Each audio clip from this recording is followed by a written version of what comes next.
Good afternoon, fellow Nigerians. My name is Stephen Ime.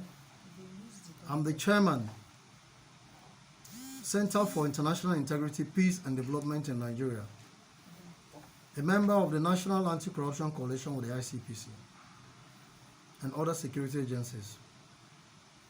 I'm also the chairman of Coalition of Nigerian Civil Society Group, and I'm here to bring to the notice of Nigerians the truth on the reason why our government cannot defeat insecurity. And my story goes, we had reported a case of rape of a 15-year-old girl, Mary Udo, and reported a case of the oil and gas embezzlement and fraud that was done by the former chairman of Mkparenin, Ephraim Brownson, Sunday Akbar. And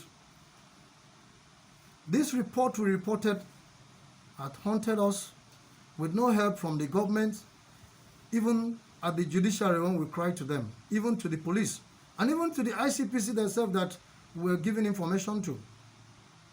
Till today, none of this we've written to them has been investigated. This is my story. 2014, I got back to Akwa Ibom, back to Nyadion, my mother's land, and I decided to build on that property.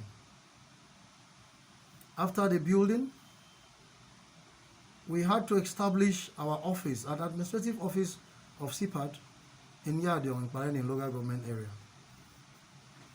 We had come in contact with so many high-profile and heinous crimes committed by policemen, some policemen in Akwa Ibom State, which we have petitions to back up. Cases of leveling of false allegation of kidnapping for the purpose of extorting money.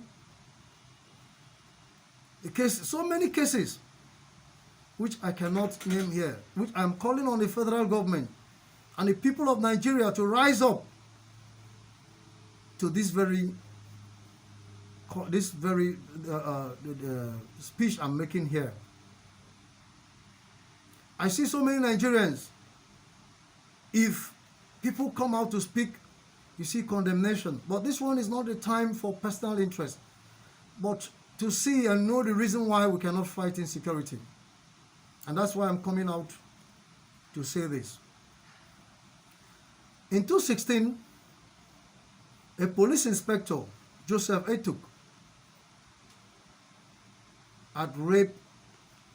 was alleged in a case of rape of a 15-year-old girl, Mary Udo, in Mkparenin local government area of Akwa Ibom State.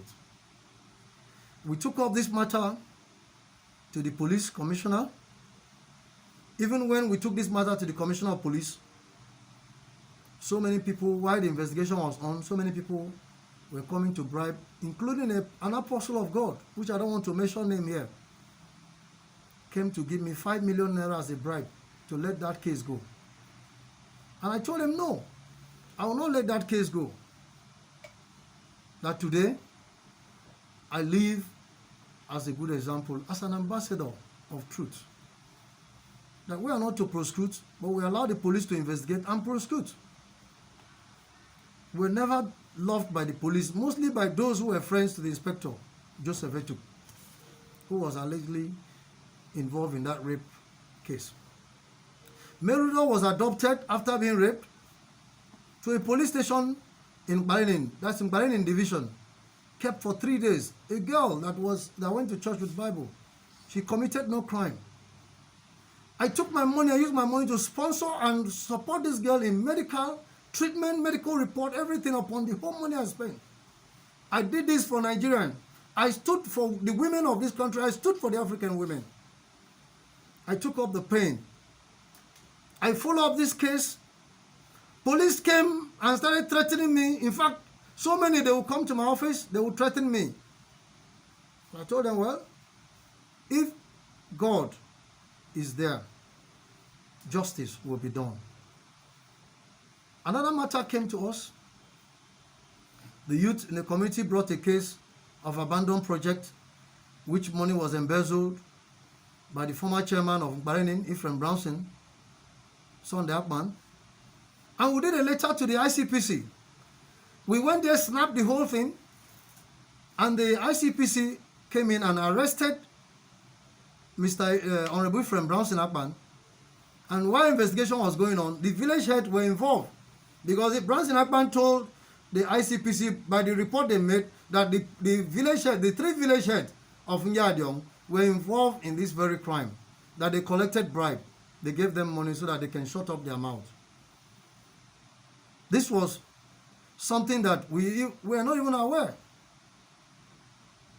And after this, we didn't know how this whole thing leaked.